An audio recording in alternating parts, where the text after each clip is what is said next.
All right, welcome to Talkin' Investing. I am Tom, and as always, this is not financial advice. Today, I want to do an update on our 10K challenge portfolio. If you're new here, please subscribe to the channel and hit the notification bell. And everybody, please smash the like button. It helps a lot. So I'll quickly explain what the 10K challenge is. We took $10,000 and put it into an account at the beginning of the year in cash. We are not adding any more money to that account for the rest of the year. We're looking to do a bunch of things with this account. The long-term goal is to turn $10,000 into $100,000. Our shorter term goals, our 2022 goals, are number one, to make money. That's the point of investing. So we want our portfolio to make money. Number two, we'd like to beat all the major indexes. So we measure ourselves against the four major indexes, the top two cryptocurrencies and the top two precious metals. You'll see that comparison later in the video. So it is our goal at the end of the year to finish in first place on that list. Anything short of that, and we could have just invested in an index fund and done just the same or better. This video is a little late. I usually put it out on the weekend, but the end of the week last week and on the weekend I was at Bitcoin 2022, so I'm a little bit behind in making my videos, trying to catch up, so I'm getting this one out there for you today. So the first thing I want to tell you is that because I was at Bitcoin 2022, I did not make any trades on Wednesday, Thursday, and Friday. So this is a part of life happening. Everybody has a portfolio and everybody has a life, and sometimes those two aren't going to jive. So I will tell you, there were trades I wanted to make and I was just so busy at the conference that I didn't do it. And I feel like this is something worth talking about because this is going to happen to everybody in their life. They're going to be too busy, they're going to miss a trade, and the fact is, you know, life gets in the way.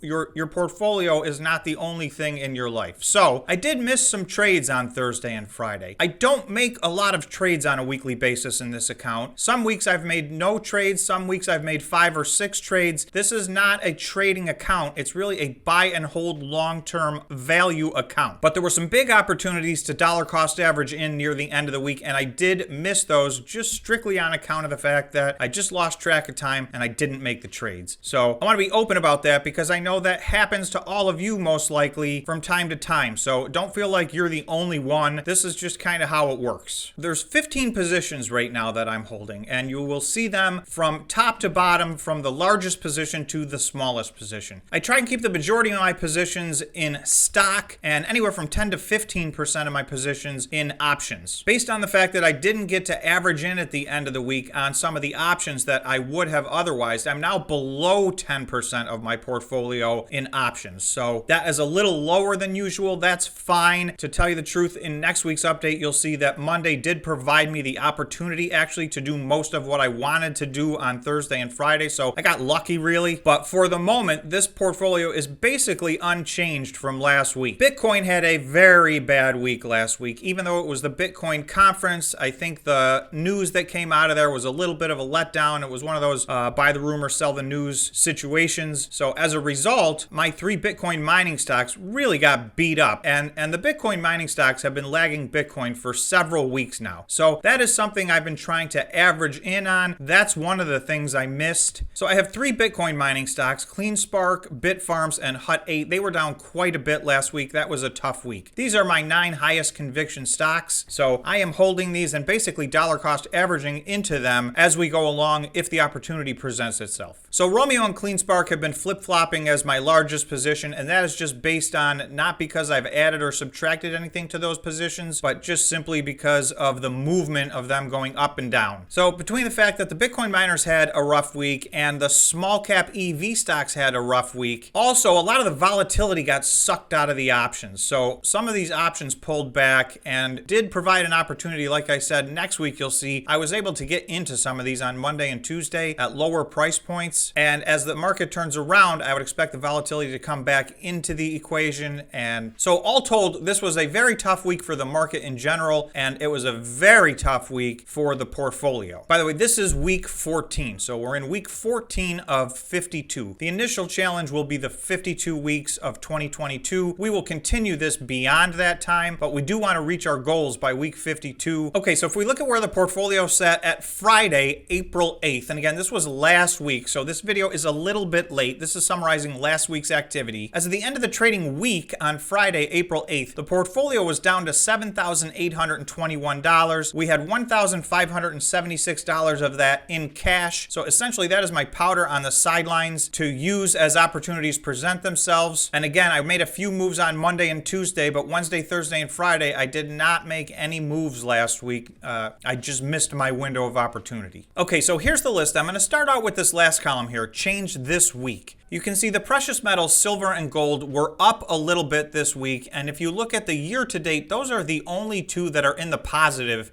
year to date. So it was another one of these down weeks for basically everything, which end up typically being up weeks for the precious metals, particularly silver and gold. So that trend continues year to date. So far, all of the indexes are in the negative. Also, the cryptocurrencies had a very tough week. So you'll see Bitcoin went from number 3 on the list, and it was actually positive on the year, down to number 5 on the list. And it's down 7.7% on the year and 7.88% just on the week last week. So Bitcoin had a very tough week. Ethereum was down 6.69%. That had a very tough week. The Russell 2000, which is an index of small cap stocks, so I have mostly small cap high growth stocks, so I tend to mirror this more than anything else. That was down 4.61%. The NASDAQ, which is tech stock heavy, and Bitcoin has been trading alongside of NASDAQ and the tech stocks for whatever reason, that had a tough week, down 3.86%. Having said that, the portfolio had the most difficult week out of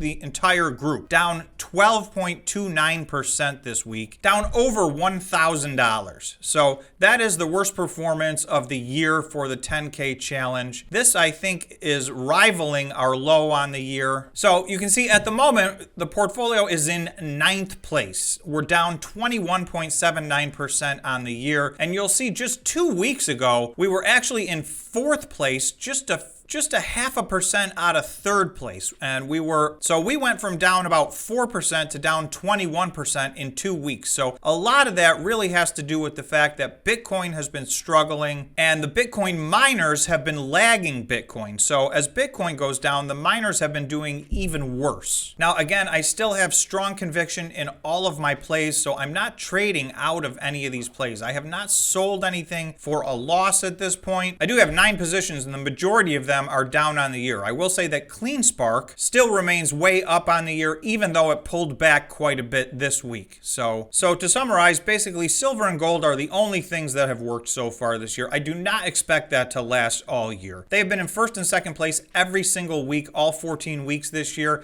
I think that will change. I don't think either one of them will end up in the top spot or even in the top 5, but we will see. All the rest of the indexes you can see had between a moderate week and a difficult week. The portfolio had a very difficult week. So this is a part of the journey. I got to show you guys the good weeks and the bad weeks. Here we are in 9th place right now. And remember, it's our goal to be in 1st place, or we're going to consider that we lost this challenge. So there's a lot of work left to do and a long way to go. I hope you guys stick with me on this challenge. And I hope that watching my portfolio struggle and evolve is helping you guys while you're dealing with your own portfolios, because everybody has difficult times in their portfolio. So the key is, you'll notice I have not sold any of my positions. Now, if a situation were to change in one of my positions and something fundamentally shifted in the story of the company, then that is a time I would consider selling for a loss and moving on if it seemed clear that all that was ahead was more losses. However, I still have conviction in all 9 of my main positions, so I do believe they will all go up significantly over the next year and several years. So for the time being, I'm sticking with them. I did have one position that I really wanted to add this week, but I missed it and it ran up quite a bit. That is Beam. I've done several videos on Beam, and there was a day in the middle where it was down 15%. I wanted to grab it. I just did not get to it. So unfortunately, that is not in the portfolio. We'll see if the opportunity presents itself in the future. I will try again. So please don't forget to subscribe to the channel and smash the like button. Thanks so much for watching. That is week 14 of the 10K challenge. We will see you soon for week 15.